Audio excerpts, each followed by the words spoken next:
I'm Anita Hamilton, and you're watching Angie's Book Club ABC. You know I love a good book. It's another edition of Angie's Book Club, #ABC. The lady sitting next to me, I worked with in 19.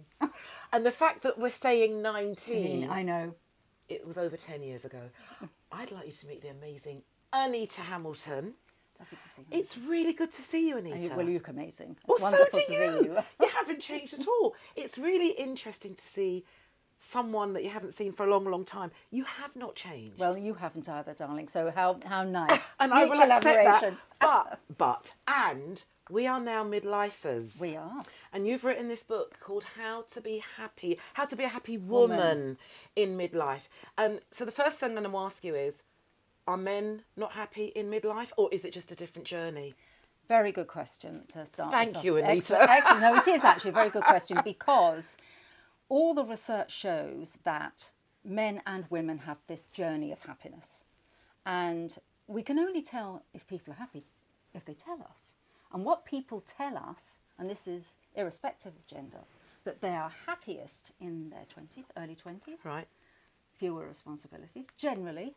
And then we have this big dip in midlife, 45, 55, around that time, it varies. And then our happiness increases again, 60, 65, towards retirement. And this U-shape, as we call it, is the same for men and women, I say irrespective of gender. Okay. But women have a particular number of challenges which are socially relevant, which are to do with their gender, but also to do with their physiology, and we're talking about menopause and things like that. So I started to do research on this book because I was studying happiness at the London School of Economics as part of a degree. I went as a midlifer. Yeah. And when I was sitting in the lecture room with a professor, one of the world's leading researchers in happiness, and he was talking about all the aspects of happiness. And LSE look at it as in terms of policy. Yeah. And I said to him afterwards, I said, Paul, there's nothing about women in midlife. Okay. There's nothing about me. I said, I take everything you're saying about the issues that affect people generally. I said, but you're not talking about what happens to me and all the women I know in my age group and the challenges they go through. Okay. Was he speaking to men, or was he speaking to a general pool of people and you couldn't connect with what he was saying? Is that what it was? No, it was just I think it was general. It was about it. And to be fair to Paul, he's an extraordinary man. He helps to governments think about happy people cost less, you see. They go to the doctor less. Right. They get better outcomes after operations. They're less likely to strike. They have better work-life balance. They tend to be happier at work. So lots of things are relevant to happiness. And we were talking all these things, but I thought, but why are women in midlife having all these problems? So he and I talked about it, and I said, I want to write a book. Okay. I'm just going to backtrack on something you said. Women 45, 50, let's say that gap, 45 to 60. Yeah. I like to call the sassy years, because my mother between the ages of 45 and 60 wasn't somebody that I feel I could relate to now. My daughters nick my nail polish, they nick my shoes, and it's like we're aging backwards. Yes. Does that make sense? Yes, absolutely. You mentioned coming up to retirement as well. There is a feeling of happiness, but aren't we working longer? We are, and actually it's a very good point. What's happening to us now is quite different from our mothers. Yes. And you're right to raise that. When my mother was my age, she didn't have her mother. Her mother wasn't still alive. Right. Her parents were long dead. So women of midlife now are typically managing children, elder children, and all their challenges. Yes. And they're also managing aging parents with perhaps their life difficulties, with their eccentricities, or whatever it is. So we are sandwiched, and we're also expected to carry on. As you say, we could live another 30 years. Yeah. So we should be making a contribution economically. We should be doing something that contributes to society. We also should look good. So this can be a huge pressure for a lot of women. Some women don't see that as an opportunity. The women I've interviewed often tell me they felt irrelevant, invisible. and really, really quite miserable. Is that not a state of mind? Is that not programming?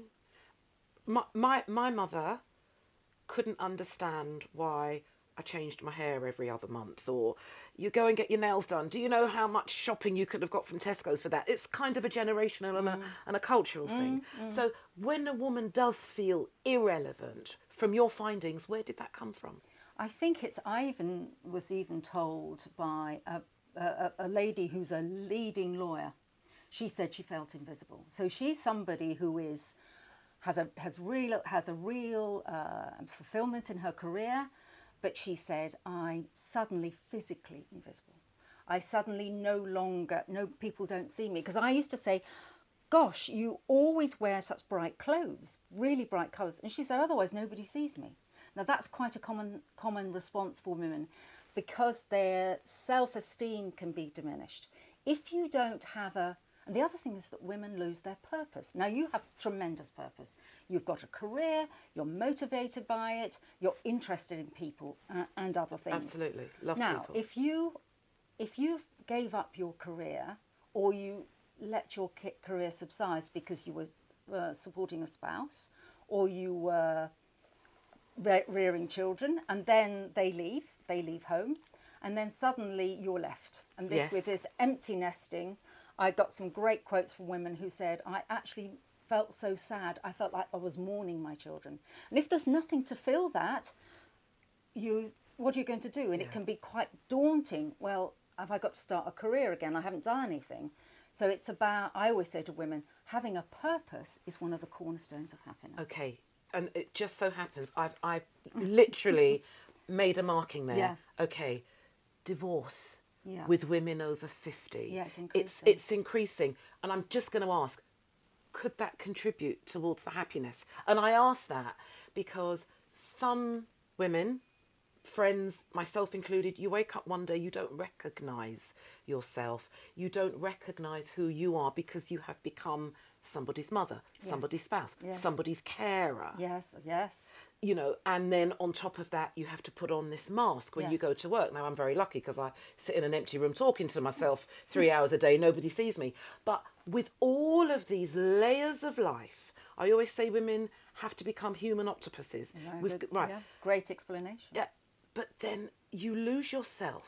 Yes. And then you become somebody that you don't recognise. Yes. You don't recognise yourself. Your spouse doesn't recognise you. Yes. Could that be one of the reasons for divorce amongst women in their 50s? I think that's probably one of the reasons. I think that you can suddenly have this massive change in your life circumstances where you feel I don't recognise myself. I've become somebody. I've become almost nobody. Yeah.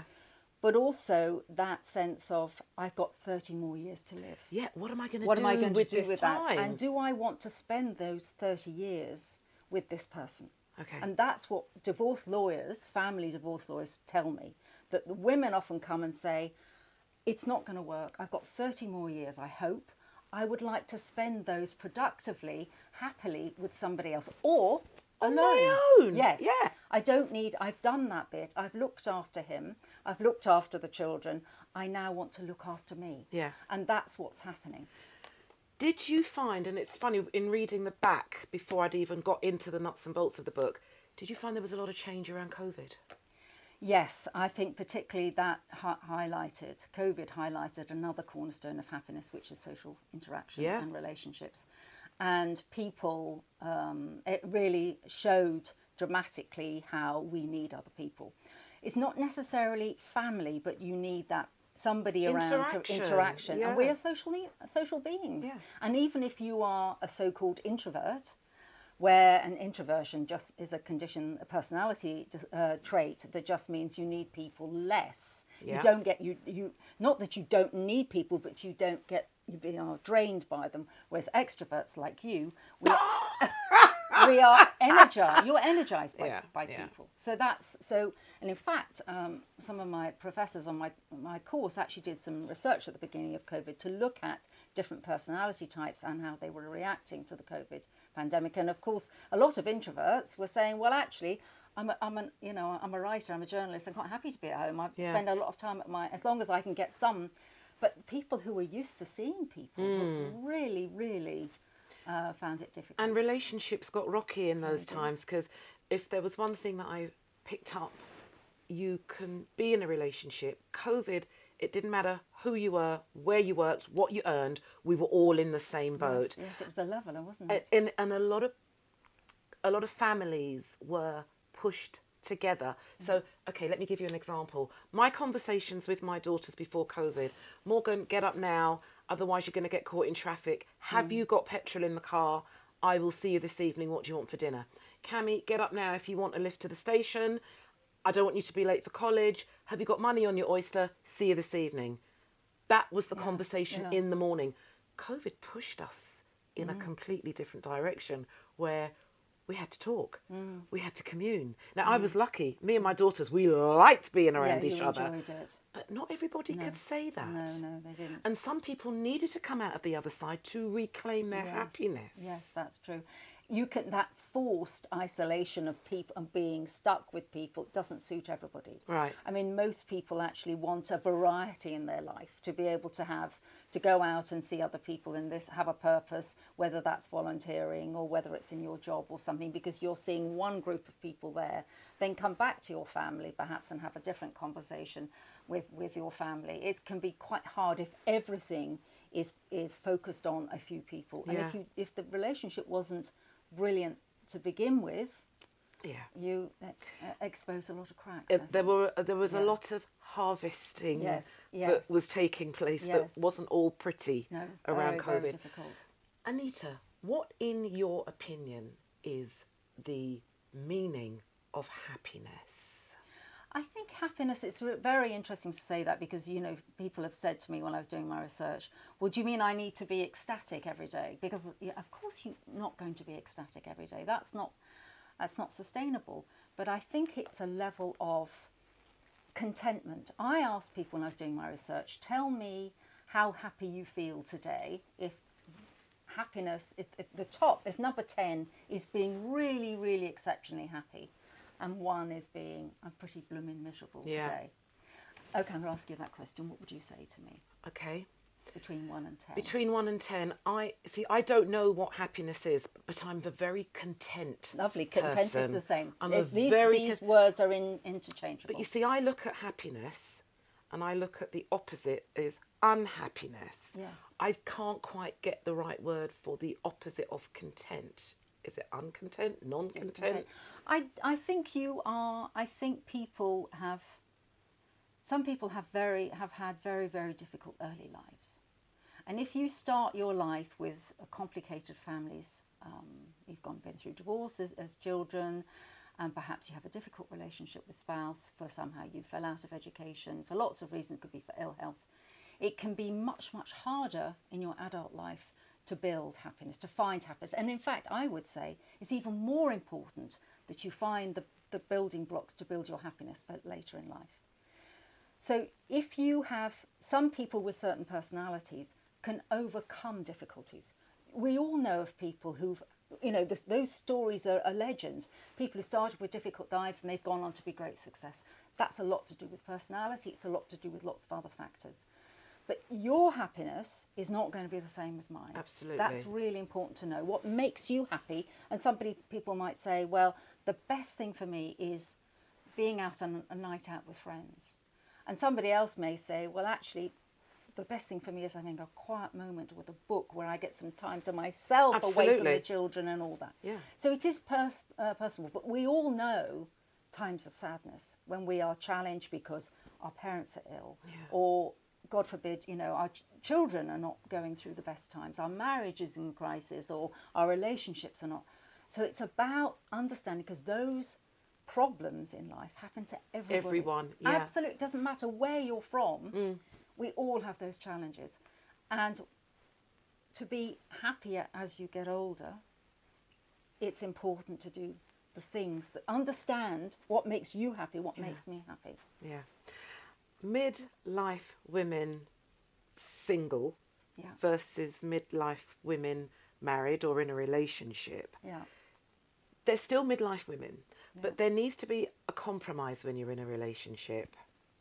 And I think if you're a selfish person, or if you're a go-get person and your partner does not have the same view as you, that can put a struggle on a relationship. There was a chapter in here about a sexless marriage. Yes. I read that with quite a lot of interest, because then I just thought, well, why not be single? Yes. Why be in a sexless marriage?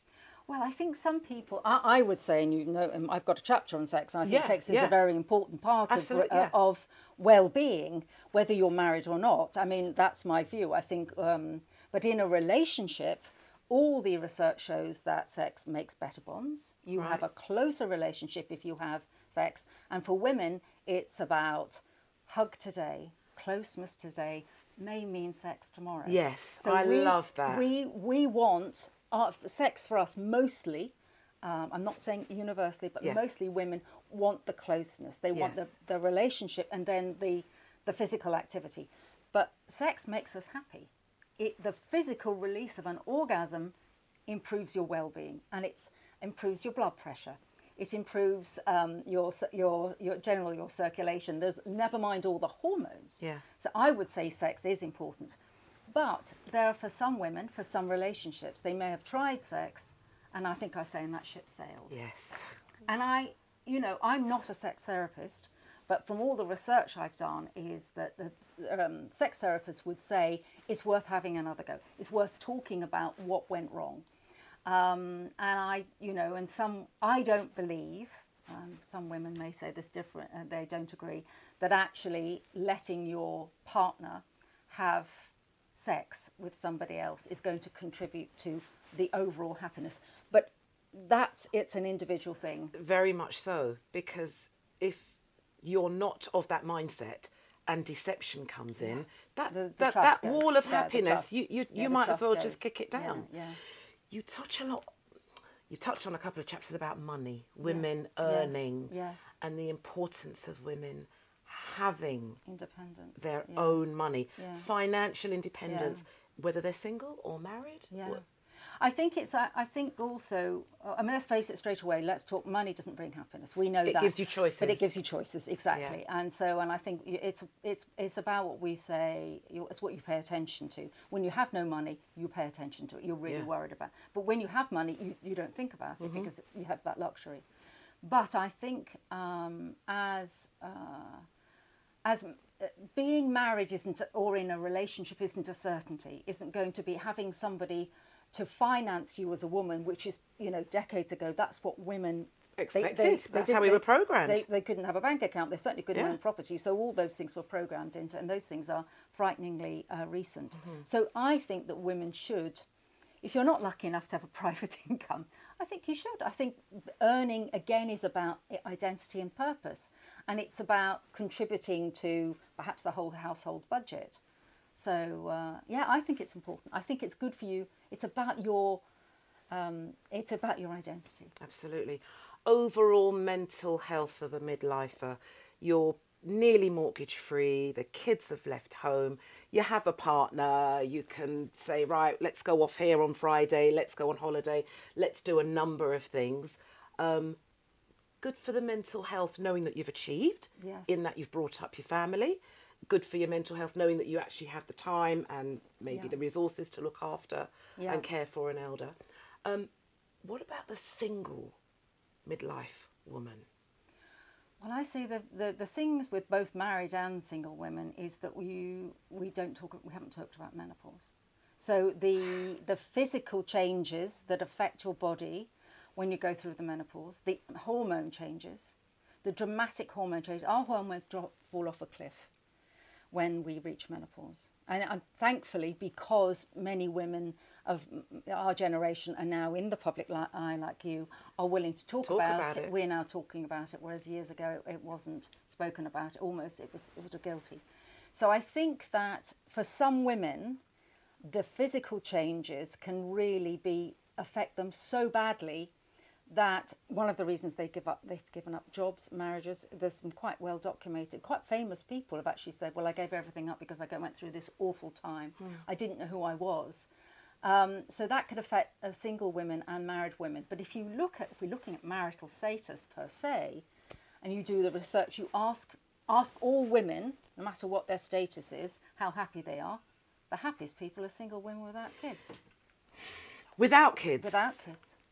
Now, why do you think that is? Let's think about why that is. Well, you've never had to share yourself. Yeah. All your money's yours. The responsibility, the worry. Yes. I mean, look, we both have children. Yes. And God knows I am blessed. Yeah, absolutely. Yes. Listen, I can't remember my life before children. Yeah. But you never stop worrying. No. You worry when they're born. You worry when they go to nursery. You worry when they go to school.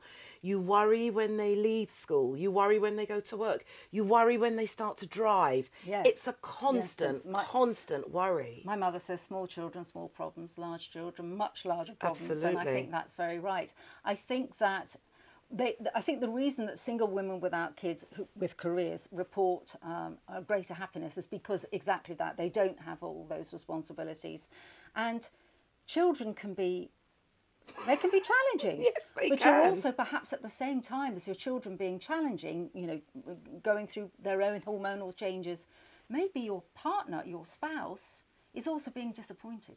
That's one thing I think really affects women. That at the same time, when they're going through all their hormonal changes, when they're managing the octopus, as you quite rightly described it, men are suddenly being disappointed. Or your partner's being disappointed. Yeah. Perhaps they didn't get the promotion they thought they were going to be. Yeah. Perhaps life didn't work out. I'm not going to be that, whatever. And so not only are you managing your children's problems, you're managing your partner as well. Yes, exactly. And that happens an awful lot. A lot of women told me that. So while they're trying to think, well, actually, and where about me? And maybe that contributes to divorce. Maybe, I don't know. I mean, obviously, the strongest marriages, you come together and hopefully you find a way. Yeah, you work it through, because marriage is a team. It is. Marriage is teamwork. Yes, absolutely. And I say it all the time, I wish I'd had the better team with my husband.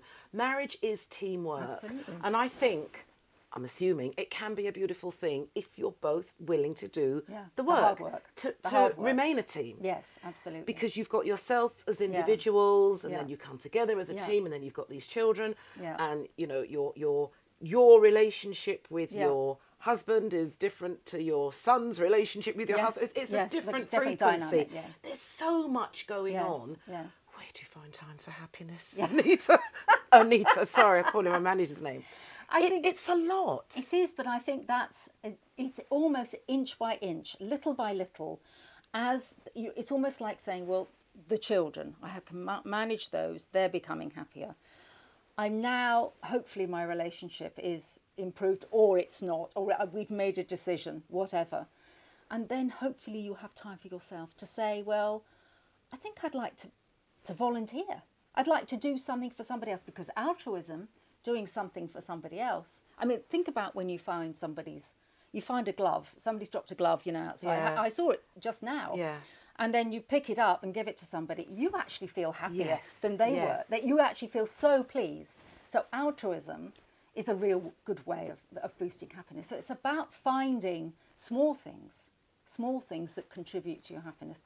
And if you've had a bad menopause, and not all women do, we should be very careful not to say that. Don't generalise it. No, don't, because it's very, very individual. I also don't want to diminish the women who have a shocking time. Mm-hmm. But as those symptoms sort themselves out, as you get help and everything then you start to reclaim yourself. You level out, don't you? You start to reclaim yourself, and you start feeling like, oh, I'm me again.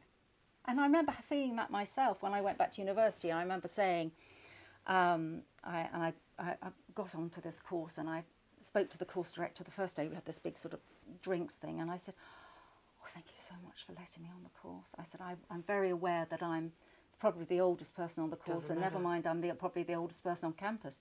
And she doesn't matter. And she said, no, I'm pleased you're here. We need older women with experience like yours, with experience in the workplace. You will contribute to this course, and that's why you're bringing something of value. Angie, I was walking on air. I bet. I think for the whole 12 months of the course, I felt that's me. It gave me my purpose back. And I'd been pretty bloody miserable before. I remember my husband saying, I don't know what to do. I can't make you happy. Oh. And I thought, it's not your job. No. It's not your responsibility. Yeah. I have to find it myself. And thankfully I did. There's a beautiful meme. Oh my goodness, we're going all over the place. It's of a girl in some pink pajamas, and she's touching a mirror, and the girl touching back is her little girl. Oh, right, yes. And it says, you're not responsible for your childhood or the pain, but as the adult, you are responsible to fix yourself. Yes. Wording of that, yeah. No, interesting. Yeah. Really interesting thought. That's very true. Yeah. And it's understanding that we have the capacity.